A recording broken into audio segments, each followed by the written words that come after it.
que você já sabe sobre as órbitas de Kepler?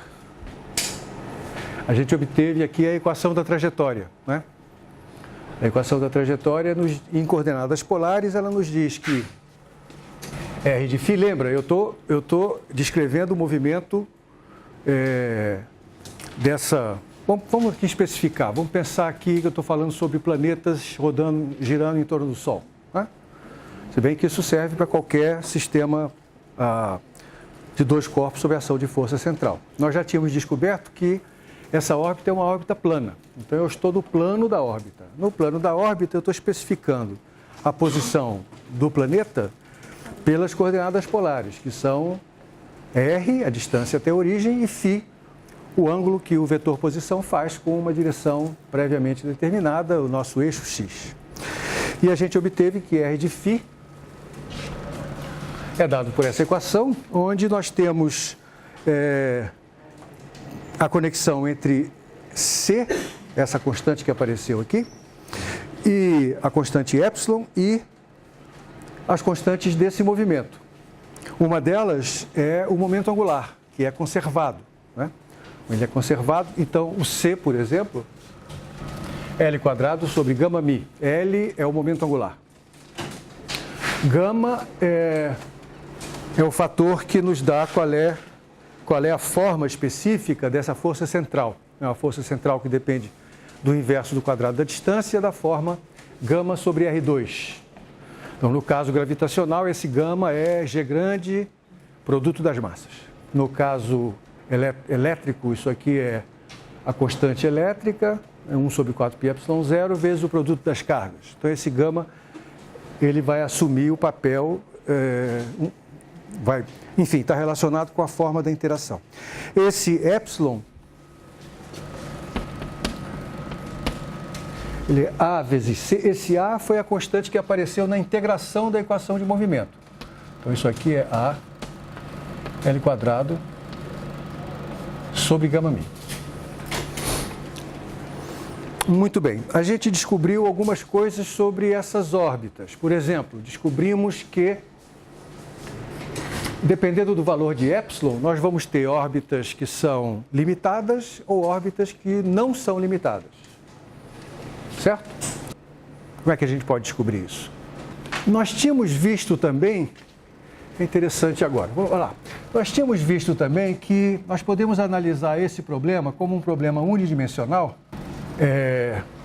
sob a ação de uma energia potencial efetiva, que era uma soma de dois termos, né? A soma da energia potencial real, menos gama sobre R, com a energia potencial centrífuga, que aparecia devido à existência desse momento angular.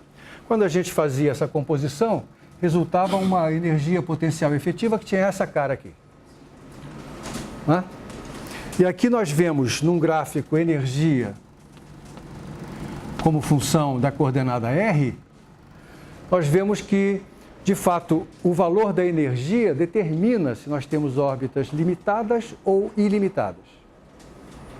Órbitas limitadas são órbitas que têm energia abaixo de zero, energia negativa, porque aí, quando a gente traça aqui uma horizontal para representar a energia, que é constante de movimento, aparecem dois pontos de retorno. Né? Então, nós temos uma órbita limitada entre um raio mínimo e um raio máximo. Né? Se a energia é positiva, nós temos uma órbita ilimitada, porque só tem um ponto de retorno para R pequeno. Né? E, na verdade, isso se estende também para a órbita de energia zero. Nós vamos ver que a órbita de energia zero ela é um pouco diferente da órbita de energia positiva. Então, isso aqui foi quando nós analisamos esse problema sob o ponto de vista da energia. Né? Mas agora nós estamos olhando para a equação da órbita. E a equação da órbita nos dá a mesma informação de novo. De que maneira? Ora, para que essa órbita seja limitada, é necessário que R seja limitado. Para R ser limitado, esse denominador nunca pode ser zero. Né? Para esse denominador, se ele for zero, nós teremos aqui um R que vai para infinito. É uma órbita ilimitada. Para que esse denominador não seja zero, é necessário que 1 mais E cosseno φ seja maior do que zero. para qualquer φ, né? E o φ que conduz ao menor valor possível dessa quantidade, 1 mais epsilon cosseno φ, é φ igual a π. Não é isso? Porque nesse caso o cosseno de φ, cosseno de π é menos 1, então nós teremos 1 menos epsilon maior do que 0, não é isso? Ou seja, epsilon menor do que 1. Tá certo? É isso que está escrito aí? Então, isso aqui leva a uma órbita limitada. Então, de alguma maneira, esse epsilon deve estar ligado com a energia. Esse epsilon menor do que 1 deve estar relacionado com a energia total ser menor do que 0. Então, daqui a gente intui que deve haver uma conexão entre epsilon, que é um parâmetro geométrico dessa órbita, e a energia, que é um parâmetro dinâmico. Então, é essa conexão entre a geometria e a dinâmica que eu estou relacionando aqui. Por outro lado, quando essa quantidade puder ser nula, nós vamos ter órbitas ilimitadas. Aí, de novo, nós temos duas possibilidades, né? Eu posso ter 1 menos epsilon, que é o valor mínimo que isso pode assumir, ser igual a 0, o que conduz ao valor 1 para o epsilon. Nesse caso, nós temos uma órbita para a qual o R é limitado para qualquer valor de φ, exceto para o valor π. Não é?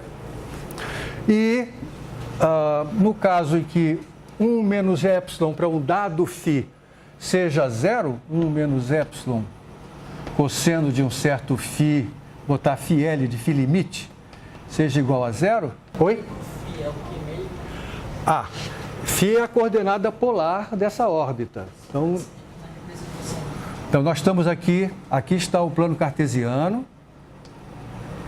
x, y, aqui está o vetor posição, vetor R, cujo módulo é R, sem a setinha em cima, φ é esse ângulo aqui. Né? Pode acontecer disso aqui ser nulo, não para o ângulo igual a π, mas para um ângulo menor do que π. Nesse caso, a nossa órbita, ela tem limites nesse φ. Esse φ não pode ser qualquer coisa. Ela vai ter assíntotas localizadas nos ângulos φ, que eu estou chamando de φL, de φ limite, né? Que for, deixa eu fazer essa conta aqui, 1 sobre epsilon. Né? E é claro que o cosseno tem que ser um número menor do que 1, portanto, o epsilon tem que ser maior do que 1. Então, aqui nós temos as 3 classes de órbita. Essa primeira é a única classe de órbitas limitadas. Nós vamos ver hoje que são elipses. Eu vou demonstrar isso escrevendo a forma cartesiana dessa órbita, que é a forma com a qual você está mais acostumado. E nós vamos ver que essas duas outras classes, então, essa daqui, que envolve um epsilon maior do que 1, e essa que envolve um epsilon igual a 1, são ambas órbitas ilimitadas, mas elas têm naturezas geométricas distintas. Essa daqui vai ter assíntotas para os ângulos φ, para o ângulo φ igual a π. E essa aqui vai ter assíntotas para um ângulo φ que é menor do que π. Já adiantando o resultado ao qual a gente vai chegar, essa órbita aqui vai ser uma órbita parabólica e essas vão ser órbitas hiperbólicas. Então, a órbita pode ser uma elipse, uma parábola ou uma hipérbole. Tá? É isso que a gente vai descobrir. Outra vez, veja que esses valores de epsilon devem ter conexão com o valor da energia, porque energia menor do que 0 deve estar associada ao epsilon menor do que 1. Energias positivas devem estar associadas a estes valores de epsilon, porque tem uma classe enorme, uma classe ampla de órbitas com energia positiva, mas só existe uma classe, uma órbita que tem energia 0 e só tem uma órbita que tem o epsilon igual a 1, essa vai ser a órbita parabólica. Então, o nosso trabalho hoje começa com a gente tentando escrever a equação